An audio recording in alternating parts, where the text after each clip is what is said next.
نئی زندگی۔ وَإِذَا رَأَوْا تِجَارَةً أَوْ لَهْوًا انفَضُّوا إِلَيْهَا، اے نبی ان لوگوں کا حال یہ ہے،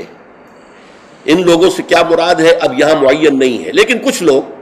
جو بہرحال مسجد میں نماز جمعہ ادا کر رہے تھے، اذا رأوا تجارۃ، جب انہوں نے دیکھی کوئی تجارت، کوئی کاروبار، اور لہون، یا کوئی کھیل تماشا، کہیں سے کسی مداری کی ڈگڈگی کی آواز آ گئی،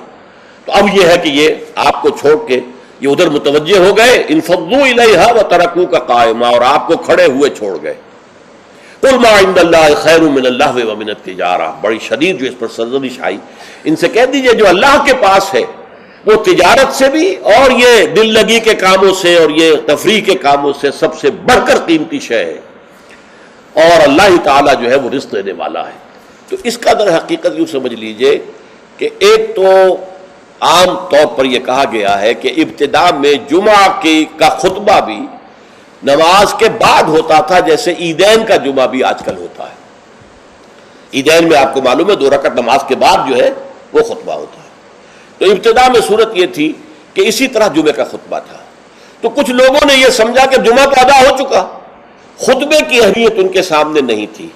اور صورتحال یہ تھی کہ سخت قحط پڑا ہوا تھا، اجناس کی کمی تھی بازار میں، گندم جو وغیرہ دکانیں خالی تھیں۔ اسی اسنا میں گھنٹیاں سی بجنے لگیں، اونٹ چلے آ رہے ہیں، معلوم ہوا کوئی قافلہ آ گیا ہے اجناس لے کر شام سے، گندم لے کر یا جو لے کر یا اور چیزیں لے کر کھانے پینے کی۔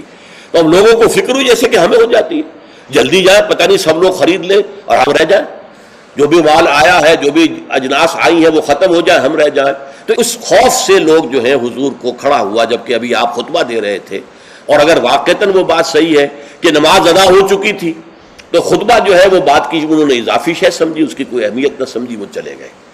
تو میں اسی روایت کو زیادہ صحیح سمجھتا ہوں کہ جمعہ جو ہے وہ ابتداء کے اندر جمعے کا خطبہ بھی نماز کے بعد ہوتا تھا، تو لوگ چلے گئے۔ انفضوا الیہا وترکوک قائما،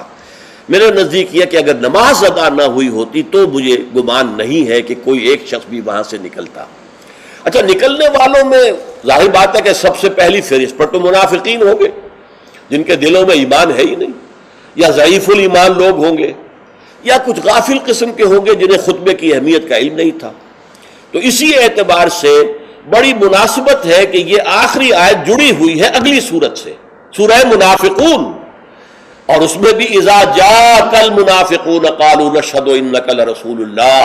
واللہ یعلم انک لرسولہ واللہ یشہد ان المنافقین لکاذبون۔ تو گویا کہ یہ اس طریقے سے جڑ گئی ہیں دونوں صورتیں، سورہ جمعہ اور سورہ منافقون، اور حضور صلی اللہ علیہ وسلم اسی وجہ سے کبھی کبھی سورہ جمعہ اور سورہ منافقون فجر میں پڑھتے تھے۔ اکثر تو میں بتا چکا ہوں کہ سورہ سجدہ اور سورہ دہر، لیکن کبھی کبھی سورہ جمعہ اور سورہ منافقون پڑھتے تھے، کیونکہ یہ آپس میں جڑی ہوئی ہے۔ وَإِذَا رَأَوْا تِجَارَةً أَوْ لَهْوًا انفضوا إِلَيْهَا، اب یہاں پر لوگوں کی ہدایت کے لیے لہو کا لفظ بھی اضافہ کر دیا گیا۔ جو واقعہ میں نے بیان کیا اس میں صرف یہ کہ گندم یا کچھ اور جو ہے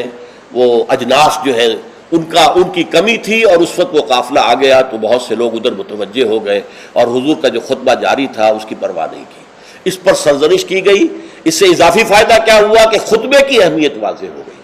کہ نماز جمعہ تو ہے ہی خطبے کے لیے، ورنہ نماز تو تم ظہر کی پڑھتے ہو، 4 رکعتیں پڑھتے ہو، اور یہاں تم نے 2 رکعتیں پڑھی ہیں۔ اصل میں تو یہ خطبہ جو ہے وہی ہے در حقیقت جس کے ذریعے سے اپنے انقلابی فکر کو تازہ رکھنا ہے، اپنے انقلابی جذبے کو، جہاد اور قتال کے جذبے کو برقرار رکھنا ہے۔ یہ اس کے لیے ایک نظام تعلیم ہے، تعلیم بالغہ کا نظام۔ اب اگرچہ اس وقت صورت یہ ہے کہ نماز جمعہ کی اور خطبہ جمعہ کی وہ حیثیت الا ماشاء اللہ کہیں کہیں اگر ایسا ہو تو ہو کہ یہ مقصد پورا ہو رہا ہو، ورنہ حقیقت میں نہیں ہوتا۔ یا فرقے واریت کی بحثیں ہوتی ہیں، ایک دوسرے پر کفر کے فتوے لگتے ہیں، اور یا یہ کہ کچھ سیاسی مزاج کے جو ہے وہ سیاست پر گفتگو کرتے ہیں، تو یہ نہیں ہے۔ لیکن پھر بھی کھنڈر بتا رہے ہیں عمارت عظیم تھی۔ آج بھی مسلمان جس اہتمام کے ساتھ جمعے کے لیے جاتے ہیں، جتنی بڑی بڑی گیدرنگز ہوتی ہیں، کانگریگیشنز ہوتی ہیں، تو اس سے معلوم ہوا کہ محمد کا قائم کردہ یہ نظام صلی اللہ علیہ وسلم کس قدر محکم تھا، اور آج تک بھی بڑا پیارا یہ مصرع ہے، کھنڈر بتا رہے ہیں عمارت عظیم تھی۔ اگرچہ وہ اصل عمارت تو ختم ہوئی، رہ گئی رسم ازاں روح بلالی نہ رہی، فلسفہ رہ گیا تلقین غزالی نہ گئی، نماز و روزہ و قربانی و حج یہ سب باقی ہے، تو باقی نہیں ہے۔ اللہ کی روح جو ہے تقوی اللہ وہ ختم ہو چکی ہے۔ لیکن یہ ہے کہ پھر بھی یہ کھنڈر جو ہے یہ بھی بتا رہے ہیں کہ عمارت جب تھی قائم تو کتنی عظیم ہوگی، جبکہ اس کے ڈھانچے کے اندر اس کی روح بھی تھی، تذکیر، یاد دہانی، اسلام کے انقلابی جذبات کو تازہ کرنا، اپنے انقلابی فکر توحید کو تازہ کرنا۔ تو یہ گویا کہ حزب اللہ کا ہفتہ وار اجتماع تھا۔